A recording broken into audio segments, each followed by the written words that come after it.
هذا الرجل كمال هو طيف سرطان تونس. يسمى رجل الظل في تونس. هو ليس رجل الظل، هو السرطان، هو الذي ينهش بلادنا، أمنه وسياسيه وإعلاميه، هو يسيرهم بالعصا. طيب بشوي يعلن كمال طيف تحول من رجل الظل إلى رجل معروف في الإعلام، ما فيش مشكل أنه يقع حتى تناوله وتداوله، لديه أشخاص يتحدثون باسمه، حتى محامي شخصي يظهر في الإعلام. لم يعد خافيا على التونسيين وجود هذا الشخص فعلا، لأنه حتى بعض الناس في البداية قالوا كل شيء كمال طيف، كل شيء كمال طيف.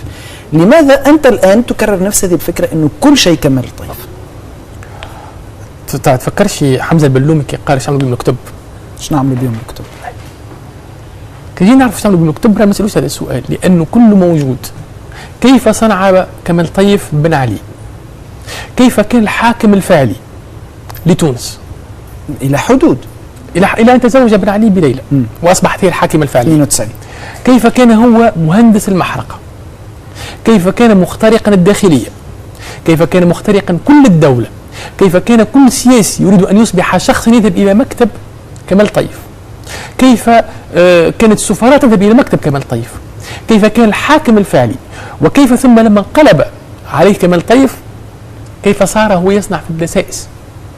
وكيف أثناء الثورة هو من وضع الحكومات، وهو من جاب باجي قائد السبسي، وهو من كان يعني ما الذي يجعل الرجل بهذه القوة؟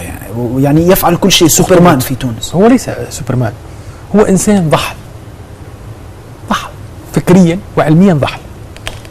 هو يعتمد على شبكة، يعني أنت صديقي في الإعلام أو أنت صديقي السياسي، افعل ما أقوله لك، وأنا أكلم أصدقائي في الإعلام يجعلوا منك بطلا. لكن في المقابل لما تصبح سياسي وتأخذ مركز، لما أتيك بصديقي في الإعلام ضعوا مدير الجريدة الفلانية. طبعا، لكن مش علاقات صداقات فقط، في فلوس ربما.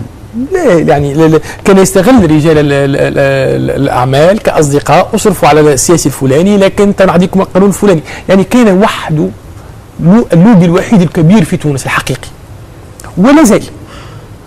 يعني ما فيش غير كمال طيف في تونس، اللوبي الأكبر.